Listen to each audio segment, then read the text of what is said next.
President Uhuru Kenyatta broke many hearts a month ago when he tightened the noose on Kenyans who are yearning for freedom after weeks of lockdown. The tide has, however, shifted to the relief of many. Today I order and direct that the cessation of movement into and out of the Nairobi metropolitan area, Mombasa County, and Mandera County that is currently in force shall lapse today or at 4 a.m. tomorrow, Tuesday the 7th of July, 2020. Freedom, but not absolutely. I do order and direct that the nationwide curfew that is currently in force between the hours of 9 p.m. and 4 a.m. daily be and is hereby extended for a further 30 days. The phased reopening, however, comes with the risk of a surge in infections countrywide. Though cautiously optimistic, Kenyatta warned of tougher conditions should the COVID-19 curve shoot. Should the situation deteriorate and pose a challenge to our health infrastructure, we will have to revert back to lockdown. Any trends that signal a worsening of the pandemic,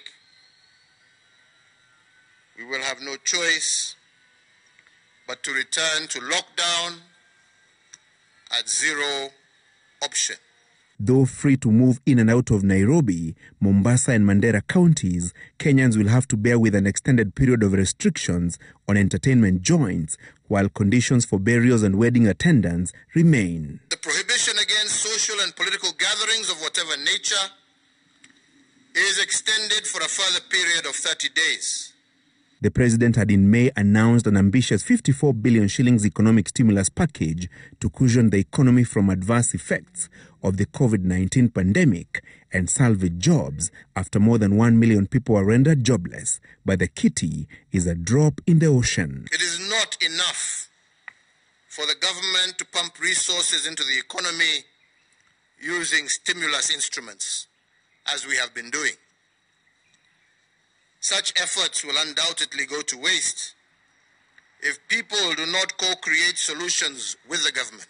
Saving the economy from total collapse, according to the head of state, will entail a shift in citizens' mindset and new creative business models in line with local and global health guidelines. Instead of doing business as usual, therefore, this is a moment that calls us to do business unusual. When we reopen, we cannot use the old maps to navigate the new lands created by this unfortunate moment. We must have the courage to let go the old ways.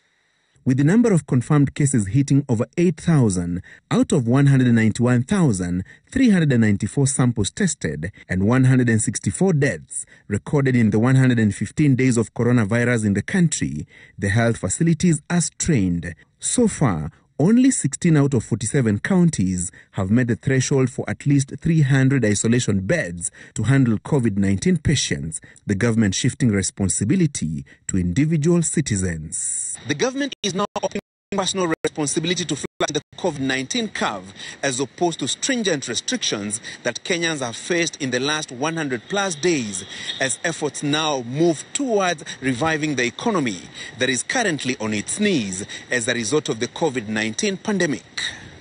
Francis Gachuri, Citizen TV, Harambee House, Nairobi. So that announcement essentially